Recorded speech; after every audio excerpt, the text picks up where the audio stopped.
Hi guys, how you doing? Hi, you all right? How you doing? You okay? Hiya. Hi guys. So, Eamonn, it's been ages since I've seen you. How are you? What have you been up to? I'm good. I've just been hiding under a rock. I've not really. I've just been resting, to be honest. I mean, with everything I've had going on with the projects and stuff, I had to take a bit of a break. It's quite a taxing arena to be in, and when you're trying to think of how to build the machines and all that, you just need a rest. So I did take a bit after finishing Pegasus a couple of months ago. I just took a bit of a break from it all, and because I think you have to step back sometimes and just take a break. So yeah, I totally understand that. And to be fair, it must be so difficult for you. But I mean, let's go right back to the very, very beginning, because a lot of people obviously know that you are the man that invented what was the Infinity Machine. yeah. But a lot of people don't particularly know an awful lot about you from before that. So let's go back to the very, very beginning. So how did you get into the paranormal? What was it about the paranormal that was drawing you in? Do you know, I was thinking about this the other day, and I was thinking, if I get asked this question and really think about it, I had some really strange experiences as a kid. I had this, this is really weird. I had a phobia, right, of loudspeakers, because I used to have nightmares that voices were coming through them. I was about 5 or 6 years old, but these voices, I couldn't quite hear what they were saying, but they were like noises and whispers and just white noise. And then I got out of that phase, as I was growing up, me and my dad were always interested in electronics. So instead of playing with toys, I just love pulling things apart and seeing how stuff works. And I learned a lot about radio waves, a lot about frequencies and physics. So I just loved physics. And then I'd had some minor experiences like over time, and just kind of didn't really think too much of it. And I watched this. No, in fact, I read this book by Friedrich Jürgensen that a friend passed me, and it was about voices of the dead that came through to him by chance. And I'm a very rational person, and when I read this, I thought, no, surely not, But this guy has a lot of credit. He's a previous skeptic. He was somebody that was a film producer. I think he was trusted by the Vatican as well, so he would paint for the Pope. So there's some documentaries on it, actually. So he was really highly respected. So if you're going to listen to anybody's words, reading him was quite an eye-opener. So I read all about it, and then I tried an EVP and I got nothing. For months I just got nothing, and I just thought, right, yeah, I'm not sure. So I left it, and then some bits happened in between, and a friend of mine passed away. He was only 25 when he passed away, and I remember us having sort of a night out, and we were talking about the afterlife, and we said, oh yeah, when we're older, the first one who passes away will come and tell the other one if there is an afterlife. Just hop back. Yeah, and a little subtle, yeah, no, it's great. And yeah, and then one day I went for a walk by this stream, and there's only me there, and I'm just on a lovely stream in the woods. And it was a run, actually, but I was a bit too lazy, so I turned it into a walk. It sounds like one of my runs, to be fair. Yeah, it was me attempting to just get fit, and it just failed. And then I got to thinking about, I just had one of the moments where you're looking out and you're thinking about life. You just get into a really peaceful place, a really good space. And I had a BlackBerry. I think it was an 8520 or something. So when BlackBerries first really came out, this is going back to 2000 and about 8 or 9 or something, where they have the little keyboards on. So I decided to do a recording of just the sound of the stream. And then when I was playing it back, it sounded like there were these whispers, a bit like when I was a kid and I heard it through, in these dreams and stuff, but I couldn't really make it out. So I kept doing it, and I was getting more whispers, but I couldn't figure out what it actually was. And then I didn't tell anybody for about 3 months, because, again, I didn't want anybody to judge me, really. I just wanted to make sure what I had was something solid before going, I've got the voices of the dead or whatever. So I sent it to a friend in Canada who's an audio expert for a really well-known publisher. And he took it to his studio. He took this audio apart, and when you play it back, it was just it was two people talking, and he sent it back to me. And at the time, I had a bit of a bad ankle, so I was trying to get fit and sort myself out, and I'd injured my ankle and stuff from football. And somebody actually said, you know, Eamonn, watch your ankle. And then somebody else was in the conversation. So I'm on my own at this point, but somebody else on that recording is in the conversation saying, who's that? To the chap who said, watch your ankle. And he says, that's my grandson.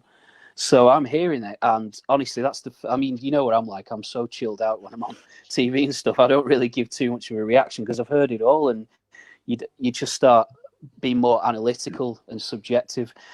And when I heard that, and when I played it back, that was genuinely, you know, it was scary because I couldn't find an explanation for it. And then there was another time where I was staying up late at night, and I knew I should have gone to bed early, but I decided to play a computer game. And it was about 3 o'clock in the morning. The fire alarm went off just randomly, but there was nothing.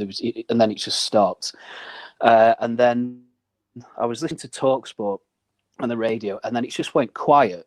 But then the tuning dial, it's quite an old radio, the tuning dial was flickering. And after the experience I had with the stream, I thought, all right, I'm going to see it's saying there's something there that sounds coming out, and the sound level is going up and down, but I can't hear anything.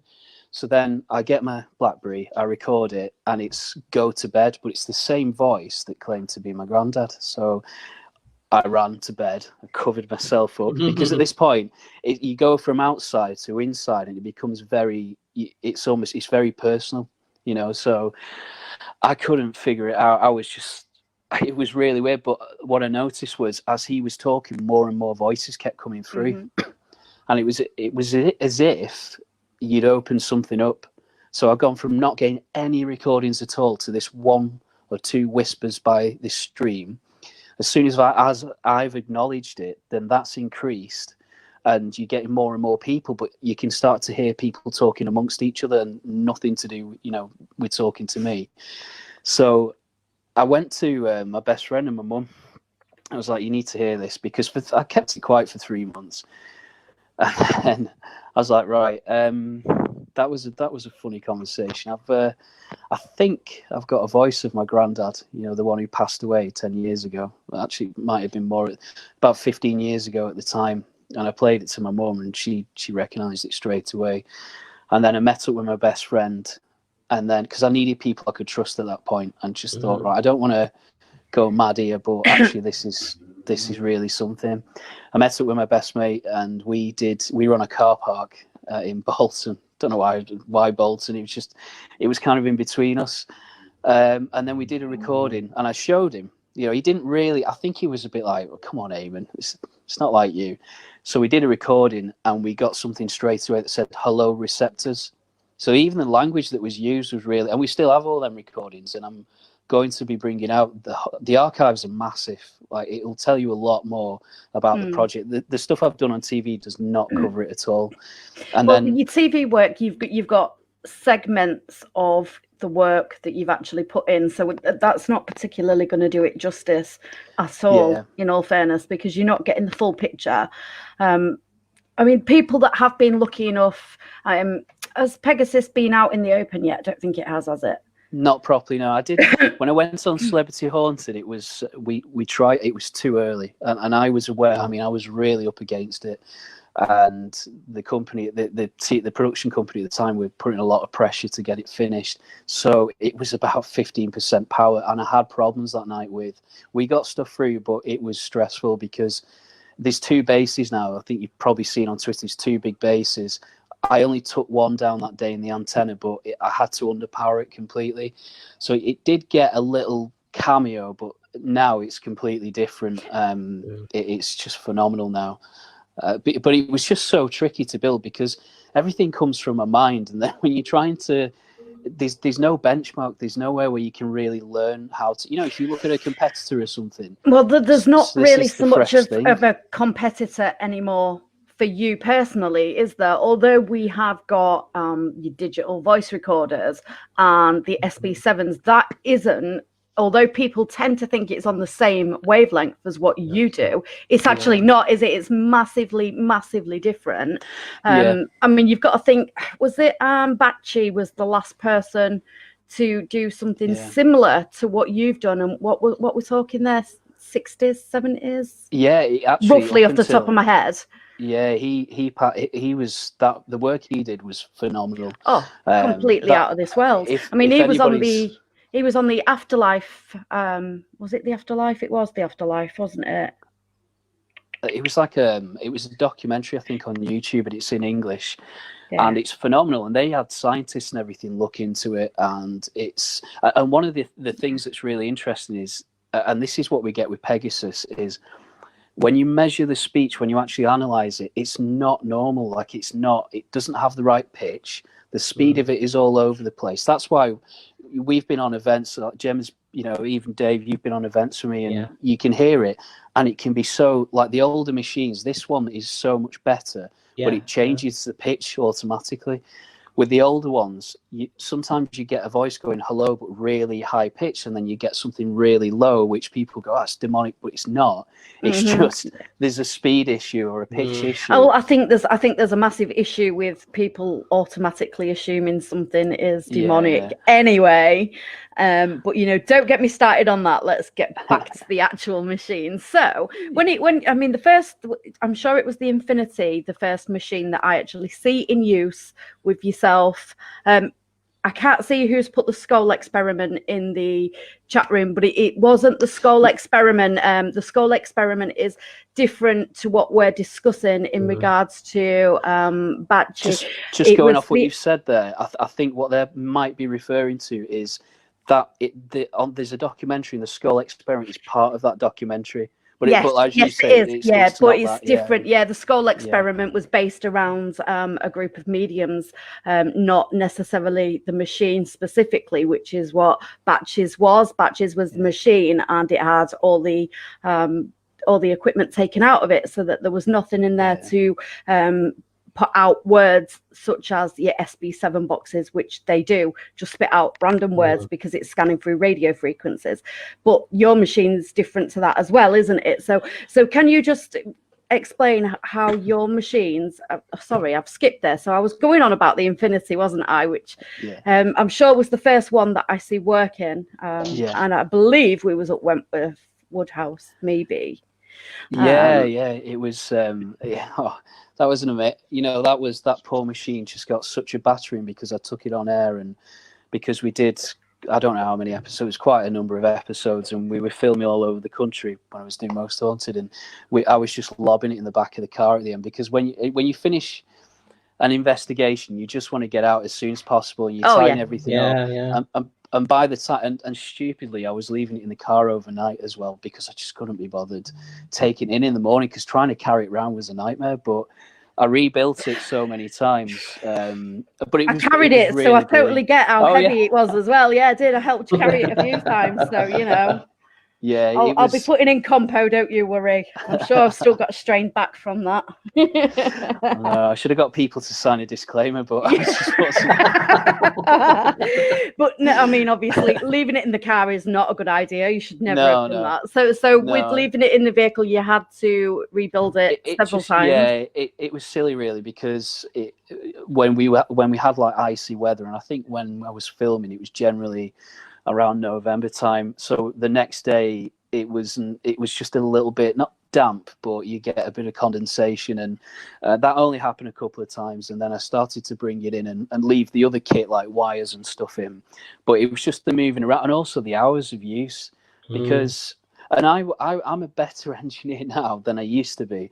I was really not dangerous, that's the wrong thing to say, but I learned a lot from being electrocuted from mini explosions. I remember on one of the sets that we did, we were filming and we could smell something burning, and we're thinking, is it sage, is it paranormal? And then I can hear the voice going off, and I'm like, no, it's the Infinity, something's burning out.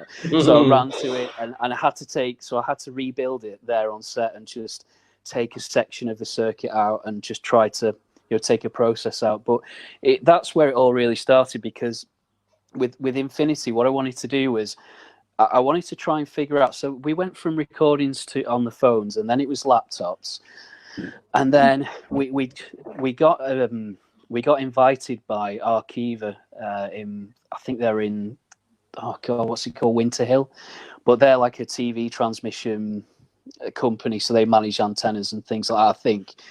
And they invited us into like a basically a Faraday cage where you can't get any signals or anything like that. Your phone doesn't work. It's just a dead zone. Excuse the pun. So we went in there and we recorded on the laptop. It was as clear as day. It was probably even clearer, to be honest, because there was less intrusion. So I simply asked the question, how are you doing it? What is it? And then you can hear some voices were talking about modulation is something I'll get to in a bit, but we kept getting scalar waves. Somebody kept saying scalar.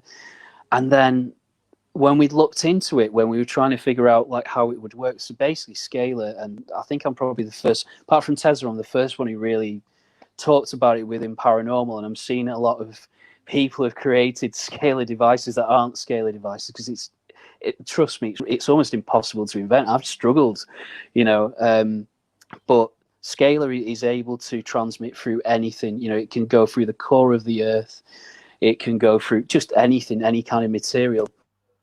And the more and more I researched this, the more interesting it got, because I found out that there was a study in America where it was on some prisoners where they could, if they had high amounts of selenium in their cells, so if they had selenium, you get it from like fish and different vitamins and stuff, and this selenium is in your brain as well, and scalar is able to interact with selenium. So they were broadcasting words and stuff on the scalar wavelength. I think it was in Russia actually, and prisoners could hear voices in their head because they had so much selenium that it was absorbing, it was in their head. It was almost like having headphones on.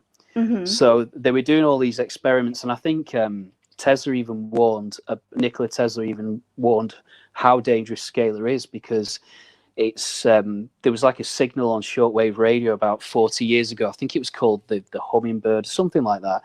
And this signal was broadcast from Russia, and people within a mile distance talked about feeling ill and physically sick. Plants were dying. So they taught. So it's a signal that's just capable of different stuff. So then, so going back to the recording. So when they were talking about scalar, we went. The more and more I researched into it, I thought, right, what I need to do is build something that's within that wavelength. So that's basically what a machine is. So that's one challenge, is creating a scalar device, because within scale, so basically scalar is you find it in static electricity, so it's something called 0 point. So you have to have a void in the Earth's magnetic field to create it, something like that, from what I can remember. And my notes, I mean, God, I've got notes everywhere, just like a mad scientist. But as soon as I learn something, I forget it, so I have to write it down. And basically, so the principle of the antenna that I created for the Infinity on the early ones was, you have the actual antenna, which is, so it is basically copper, and it's got obsidian and different stuff in. And I created my own crystal. When I say crystals, it's like a transistor basically, and that's what we have them in almost everything, like radios, TVs and stuff. But I need it, and they're mainly made out of quartz. But I crushed up obsidian. And then just created my own components. And there's a lot more to it, to be fair. There's a lot of other things we'd added in there. And then the antenna itself, we'd have two magnets so you have two north magnets, or it could be south. And when you push a magnet together, they just try to obviously repel. Yeah. So that was so we needed a strong case, because you can turn the antenna up, the magnets up. And actually, it was causing issues, and I had a mini fire. That's another story. And one flew off. These are really powerful. Do you know what is going to come out of this interview, Eamonn? What's going to come out of this interview is the hashtag. No, the hashtag. Eamonn, the nutty professor. Do you know? I mean, that is what's going to come from this interview. I'm telling you. Or a fire extinguisher. Trial and error. I'm not quite sure which one it's going to be. So you had yet another fire. Yeah. So anyway, because I used plastic and perspex at first, not thinking that this thing will get so hot because it's working. These magnets have not got 9 or 10 volts going in. They have like 200 volts each going in. So these are really powerful. You know when you shut a door and it's magnetically locked, it was basically like that. So within that, when they're like that, you basically create a void in the atmosphere around the antenna, and that really helps Scalar to be received. So when I started to do that and turn that up, you could hear the voices were coming through stronger and actually much more clear, and there was less problems with pitch and sound and stuff like that. So I went on to that, and then Infinity was about building something that could actually process vocally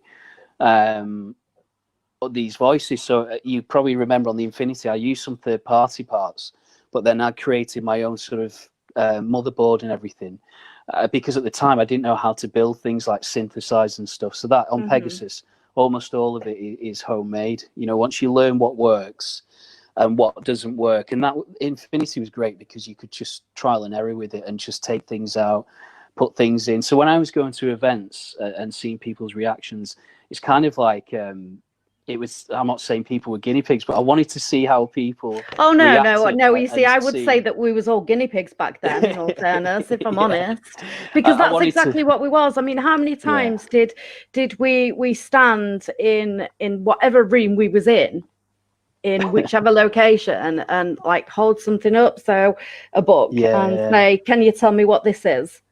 Or a pen, or there was always tests that we was carrying out, and I'm saying we because we did spend a lot of time, in all fairness, on events, doing these sort of experiments, and time again there was answers. I think as well, when during some of the events, people were getting family through, and I mean, there's another side to that as well, because I'm quite a balanced person, or I try to be at least, and you learn. I think that's why I needed a rest, to be honest, because you have a responsibility, really, because if you're going to put something out there like that, and it is a big claim, it is quite it's very controversial, even now it's always going to be controversial. I think it comes with a responsibility. I mean, you don't want to be, I've seen some, I won't name anything, but I've seen some shows or some groups and stuff, mainly abroad, to be honest, where they're designed to really scare people. And that's not me at all, to be honest, because I think if somebody's got like a haunting or something, I've seen people try and scare them. And it's like, no, you should be trying to comfort them and just move whatever it is on and just be responsible, See, and this is where I come along and I upset a lot of people, because realistically, although, I mean, don't get me wrong, it's not that I don't believe, because I do believe, and you have both worked with me and you both know that I've experienced enough stuff to know that there is something. But realistically, we have still not yet discovered if there is actual consciousness after death. So that there is still no guarantee that such a thing as a dead person's conscious is still functioning after death. But in saying that, you can't discount the things that we've heard from using the machines either. Now, when it comes to SB7s and spirit boxes, I know exactly how they work, and it's codswallop. I think the thing as well, because the first thing I got was there was a chap called, I think he passed away, I'm sorry if I got this wrong, I think it was called Frank Sumption, and this is going back to 2008 or something. And we had a disagreement about things. So I think everybody's always thought I'm anti-spirit box. And I think the way I look at it is, I've seen some evidence where you go, all right, you know what, fair play. They've asked a question. They've got something through. Maybe it was modulated, by something that we can't see. So I do think it could work for some people. But I think when you look at it from a science point of view, science will never accept it, because you can give such a reason.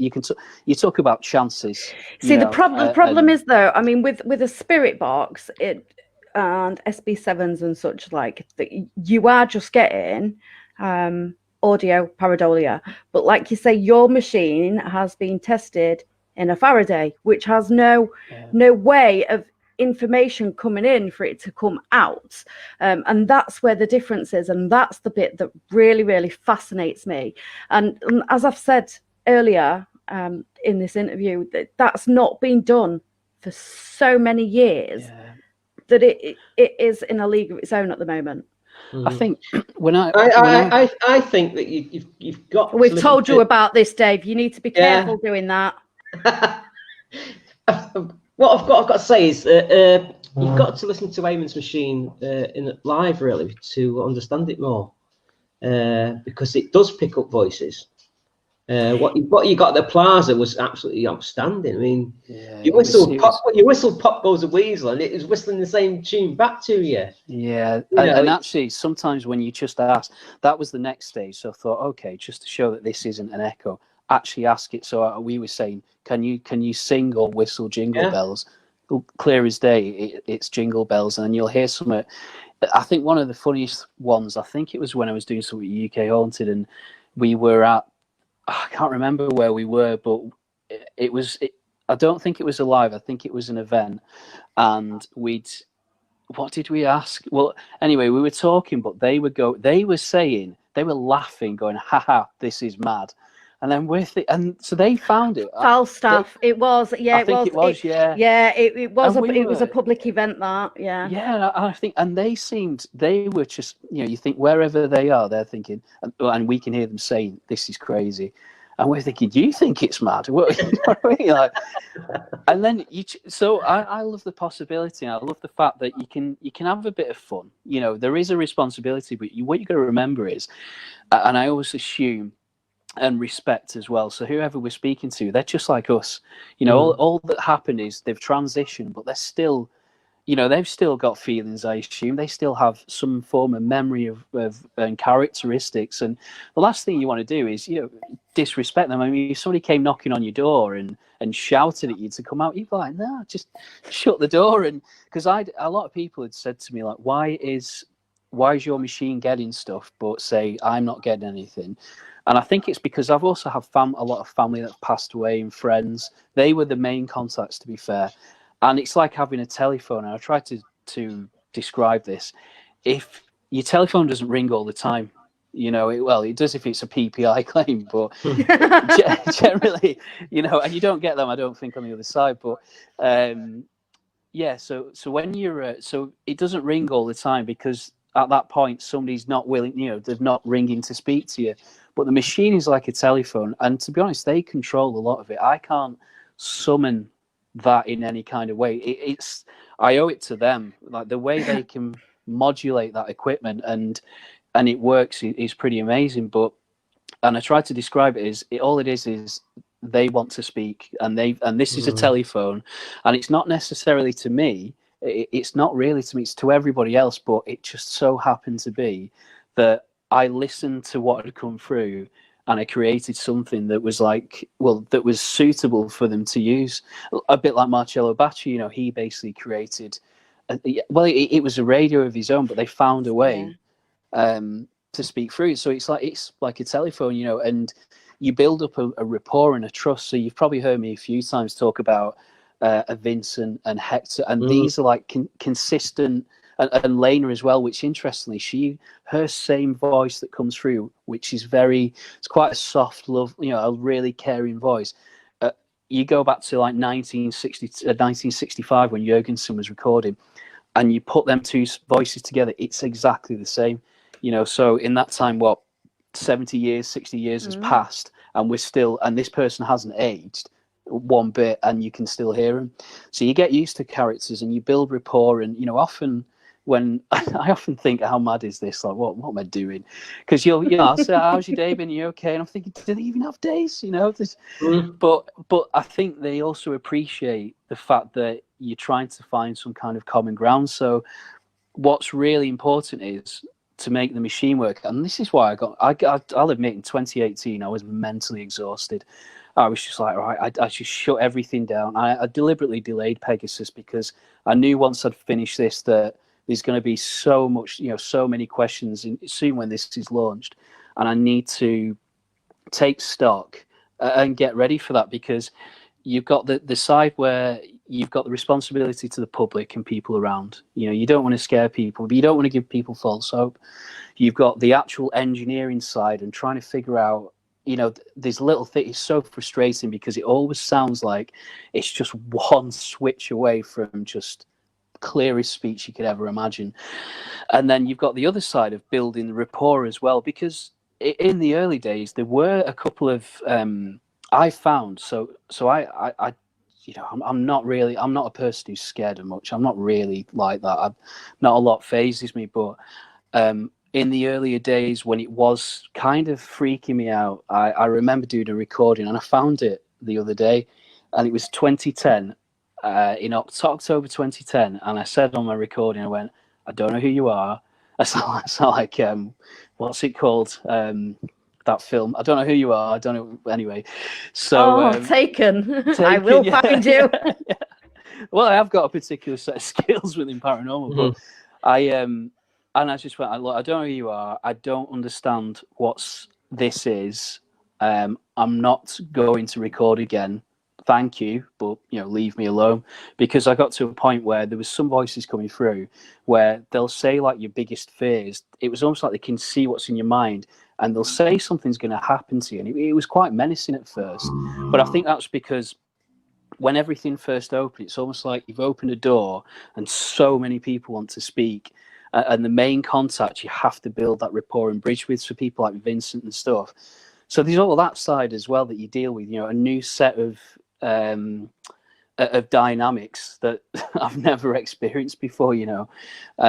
So I recorded that, and then afterwards it just said, haha, you know, just you wait, meaning that I was going to pick things up. So after that recording, I'm going to publish something soon, which was a telephone call between me and my friend, and we were on the phone, and he was he was waiting for a train, but if you imagine the amount of electricity that's around there, you know, it must have some magnetic field. And I was on the house phone and he's on his mobile, and we got this, and I'll play it to everybody soon. We got this this really weird interruption, and it was like broken speech, and it just kept saying hold contact. But I remember reading Jurgensen having the same thing, where he was getting interruptions on his phone, on, you know, he would play a record, but the speakers would get distorted with voices and stuff, because they're saying, don't cut contact, get back in touch. And then we recorded it, and you can hear people speaking, and then it just cuts out. So I mean, I got my phone at the time and quickly recorded what was going on, because I thought this is, and it's funny as well looking back, because you can hear us both going, well, that's not me, and he's like, that's not me, I'm in public, you know. And I've videoed it as well to show, and so that was a great piece of evidence. So then I pulled my laptop back out, and I thought, right, and I made a sort of pact with myself that whatever gets said, I'm just going to be strong. Ignore it. There's going to be some menacing people in there, but you know what? It doesn't make them bad people. They're just probably frustrated and they don't know where they are in the world. So it just took loads of understanding and compassion, you know, going back into it. So I did. And then actually the stronger I was with it, and the more I said stuff like, I would just go, look, this is my contact. This is my house. And only good, friendly people are allowed here. And saying that just stopped the kind of menacing stuff. And then all of a sudden, the whole contact changed. And then you've got people, you know, coming through. You've got nice people, people that you don't know, who are just talking about everyday stuff, you know. And then, I mean, this is stuff I'm going to release, but they talk about having holidays and things like that. And so trying to get that level of, so when I went on TV, there was no way I needed a platform. I needed to see how the public would react to it. But there was no way of just going, right, everybody, there's this afterlife, and this happens and that happens. Thank you very much. I needed to find a way to slowly introduce it. So everything I'm doing is a slow introduction in bite sizes, so people can not be freaked out by it, but can see that there is some form of plan and progression to it all, introduction to it, you know, because it is a lot to take in.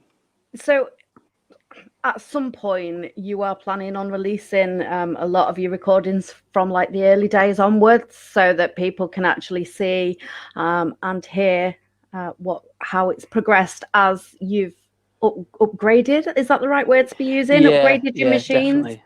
Yeah, you can hear there's definitely a difference.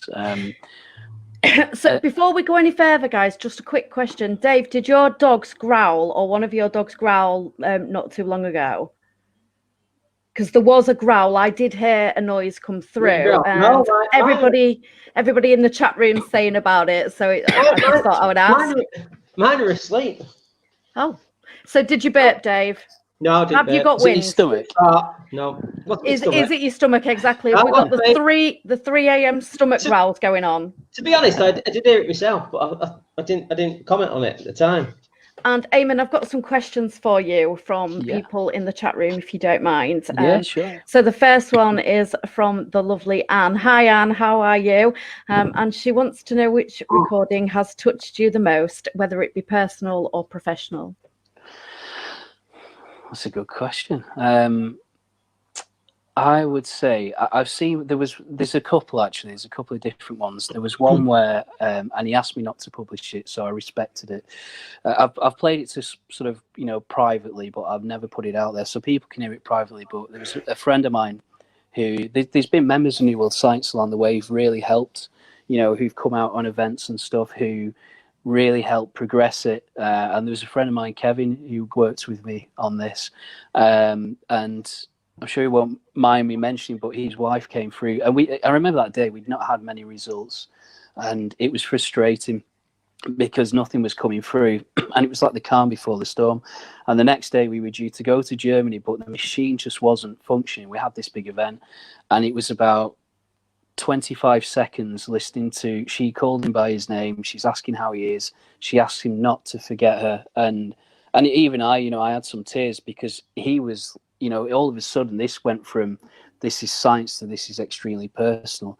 And then I remember getting one from my nan, and she'd send me some, but she had the sort of same voice coming through, and they're just little pick me up. So if you've had like a down day, or you've just been stressed, or you're like, God, this project really is taking a lot out of me, and then I'd get a message just going, keep going, I love you. And you think, and to hear that, and then you think, this is actually a privilege, and I shouldn't be moaning about what's happening. I should be embracing this. And you know what, some people will believe it, some people won't. And my problem in the early days was I was worried about people not believing it, and now I've accepted that there's an equilibrium of believers and non-believers, and that's actually how it should be.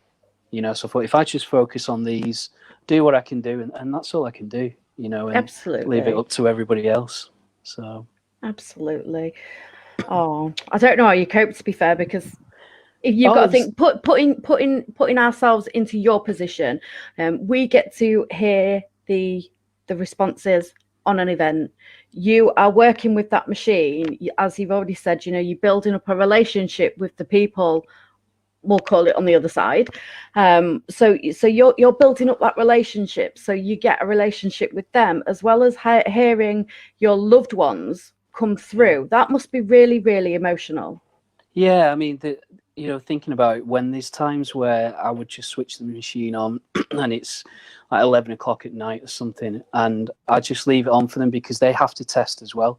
So they'll ask me to switch it, but they won't talk to me. They'll be talking to each other, and you can hear like little arguments and stuff.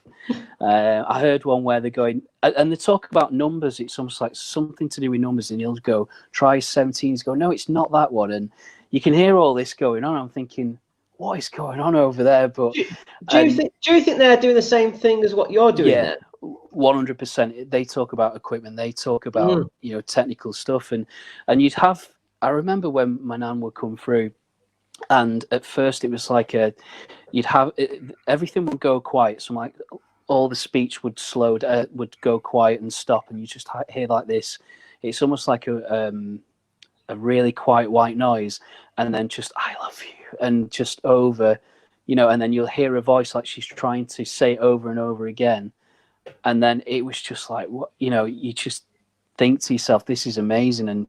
And when you actually take yourself out of the public eye and thinking about what you want to achieve with the actual project, and you sit there and admire it for a minute as like, wow, I'm witnessing something really special here, and just soak that in, and that's what I've been doing recently. That's why, taking a step back, I feel so refreshed and ready, and I've learned so much as well about, the public were brilliant with me. I was really, really blessed with like the fans and everything.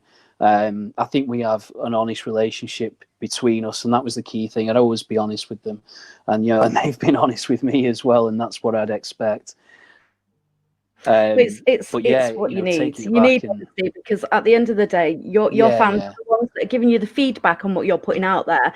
Now, what people don't realize is the amount of hours and work that you actually physically put into not only developing but maintaining the equipment as well. Because as you've said, you've had to take a break, but you've been taking a break from being in the public eye, but you've not been taking a break from developing. Yeah, and that's the thing. So when I take a break, it is mainly from the public eye, because you do get. I want to. The thing with me is I always want to deliver my best.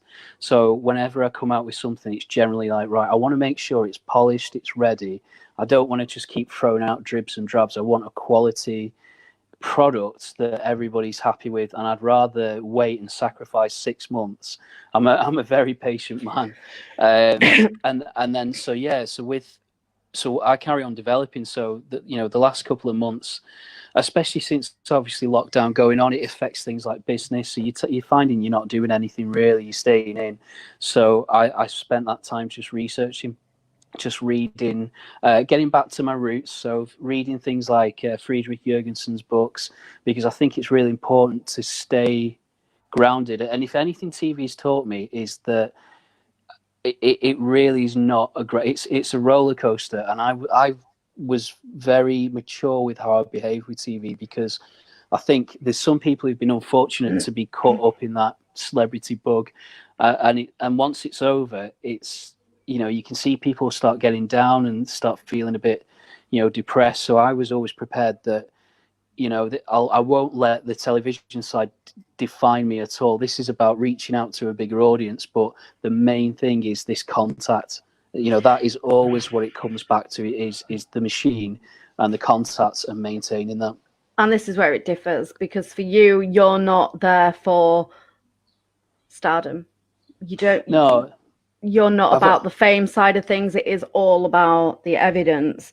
So would you ever put together like a transcript? Because I know you said that you're going to put out there the audio recordings from early on to now, but would you ever do like a transcript of just like conversations? Like Vincent's been around since pretty much day dot. So would you ever do like a transcript between you and Vincent? Because that would be fascinating. Yeah, definitely. I mean, I've been working on, so with the time we've got, I've started to edit a documentary of all the archives, and it's amazing going through. It's frustrating to see how young I looked as well. I thought, I've left this too long, I've gone so great since the first day. You can see the stress as the years have gone on. Eamonn, I am so sorry to have to be the one to tell you this, but people do age. Nah. Apparently not on the other side. So yeah, I'm looking forward to being 30 again. But yeah, so because I was in my early 20s really when I started everything, and I think what I love about the old Eamonn back then was that naivety and that enthusiasm of I can do anything, And I think as you get older, you realise actually there are variables and things that you need to be careful of, and responsibility as well. But yeah, for me, yeah. So it's something that you would consider going forward. Yeah, definitely. So you've got stuff in the pipeline that you really want to do. So you want to release the audio footage. Is that going to be for people's peer review, or is it just because you want people to hear it, or what's the reasoning behind that? I think, to be honest, so I'm quite old school with it all. So I heard about, so obviously you had people like Rowdiver, Jürgensen, obviously they've passed on. Marcello Bacci was one of the last of that era, the amazing era that have passed on. Wouldn't you just love to go back in time and sit around a table with all of the people that you've just mentioned and have a chinwag? That's it. I'd love to. But a lot of people, no disrespect, but a lot of people don't even know who they are, Eamonn. I know, and that's it's such a shame, because the way I got into paranormal was not a normal way. So I got into it through reading about these researchers. I'd never really watched the shows or anything. I only started to watch it quite late on. So I was all about the research straight away rather than seeing what was going on presently. And that's not through not wanting to see. I just wasn't aware. I was just in this bubble of, I want to communicate with people that I've, loved ones and stuff. I want to see if I can replicate that. So I think what I'm going to be doing is, sorry, we're going back to why, these investigators that have passed away and stuff. Carry on. What I want to do is I want to add to their collection and carry that work on. So putting it out there with New World Science is more about... So building on the footage, etc. Yeah, because somebody in the future will come along, I'm sure, that will see what I do and create something even better. And I kind of hope that happens. Are you a member of the SPR? I'm not, no, I don't, I haven't really, I think we might follow each other or something, but I haven't really reached out, and that's the thing. I haven't Eamonn, utilised, you see, these are you're not utilising the resources that are there. No. Because I know, like, the SPR would be a massive stepping stone for you, because they would also be able to help you because they've got so much in the archives as well. Yeah. And as you say, you love going back to the basics, and you don't forget where you come from, and they've got this wealth of information. I mean, the library in the SPR is out of this world, because I love reading. So for me, that's my element. I love to. I think it's read. Fascinating. Like, I remember, I have a lot of respect for them, because I think one of the cases I saw that they were involved with was the Enfield Haunting.